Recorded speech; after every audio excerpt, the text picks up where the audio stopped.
नमस्कार शेतकरी मित्रांनो, स्वागत आहे तुमचं आपल्या कृषी कन्या यूट्यूब चॅनलवर। बघा शेतकरी मित्रांनो, आजचे हळद बाजारभाव लाईव्ह व्हिडिओच्या माध्यमातून आपण बघणार आहोत। तत्पूर्वी आपण चॅनलवर नवीन असाल तर चॅनलला सबस्क्राइब करा, व्हिडिओला लाईक करा आणि शेअर करा, त्यामुळे तुम्हाला नवीन व्हिडिओचे अपडेट लगेच बघायला मिळतील। चला तर व्हिडिओला सुरुवात करूया। बघा शेतकरी मित्रांनो, कृषी उत्पन्न बाजार समिती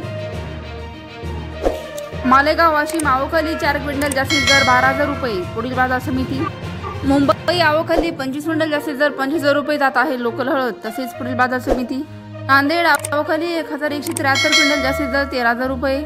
पुढील बाजार समिती हिंगोली आवखली आहे 2,100 क्विंटल जास्तीत दर 12,500 रुपये। पुढील बाजार समिती सेनगाव आवखली 65 क्विंटल किमान दर 10,000 रुपये, तसेच कमाल दर 11,700 रुपये, सर्वसाधारण दर 10,500 रुपये जात आहे लोकल हळद। जिंतूर जिल्हा परभणी आवखली आहे 40 क्विंटल जास्तीत दर 11,500 रुपये, किमान दर 10,900 रुपये, तसेच सर्वसाधारण दर 11,000 रुपये जात आहे नंबर 1 हळद।